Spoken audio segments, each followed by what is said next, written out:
One of the biggest challenges for people when we're looking to build body awareness, the position of our joints in space is the position of our pelvis. And pelvic tilt is what we're talking about here. You've maybe heard of anterior pelvic tilt, posterior pelvic tilt, and I don't really use these words when I'm training people, but I'm giving people cues to get into these positions or out of these positions as needed.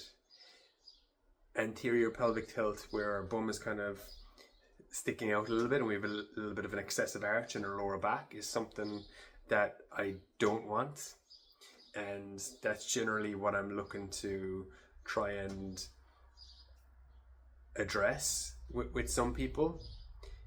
Usually we're looking for a neutral position, but there are some exercises then that we want to build the awareness of a posterior pelvic tilt, so that kind of bracing feeling. So let's go through what I'm looking for, what this looks like when you're standing. Let's go through what it looks like when you're on your back, and let's go through what it looks like in maybe one other position. So firstly, you come to standing, and if somebody has like an anterior pelvic tilt, then their bum is out a little bit and they have a little bit of an excessive arch. So then what I'm saying is, okay, go into that position really excessively. So stick your bum out and now go completely into the other range, and go back in, bum out, bum forward, bum out, bum forward. And the anterior pelvic tilt is when their bum is out a little bit and they have a little bit of an arch. So often we want this neutral position, but also there are certain exercises where we really want to engage our core, and that's where we're looking for the posterior tilt, so the opposite of the bum out. So firstly, you can just develop and look at that standing, and then sometimes people get that, but then when we actually put that in, try to do an exercise, they lose it. So there are other things we can do to kind of microdose in the feeling, hopefully, and they can really start to get into that, start to develop and experience the position I want to be in over time. So one of them is just, let's say you're on your back again, and what we're going to do is we're going to have an arch in our back where we have that anterior pelvic tilt.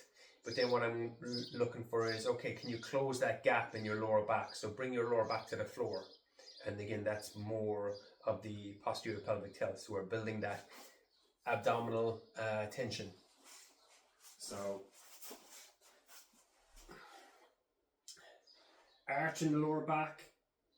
And then, okay, let's reduce that arch and squeeze your tummy and push your lower back into the ground, and then alternate arch and then push your lower back into the ground and squeeze your tummy. And again, this is exactly the same as we were doing standing.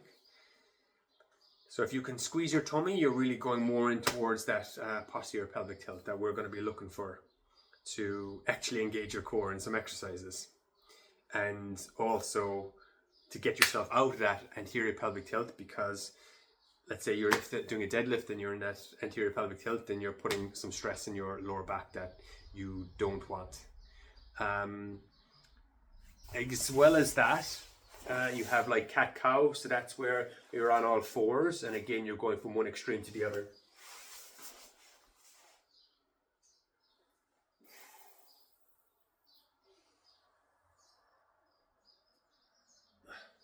So I'm rounding and arching, rounding and arching. And this is the position we don't want to be in again, because we're arching the lower back, our core isn't engaged. It's more towards this position, but we don't need to go to that extreme. You know, we're looking, generally speaking, when we're looking to get into like a hollow body position, it's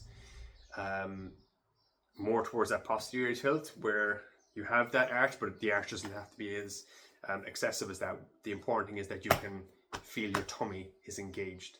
So that's cat-cow. That's emphasizing what we're looking for.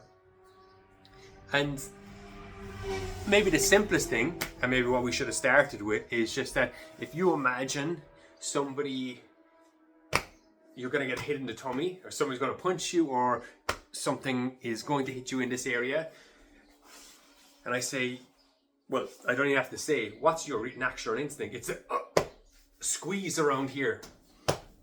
And that's what we're looking for. It's that bracing. If you can brace, you're pretty much into that more posterior pelvic tilt position, that hollow body position. That's really important, because I like to do push-ups more so lean towards the hollow body position. And then, for example, it can be relevant as well for chin-ups and pull-ups.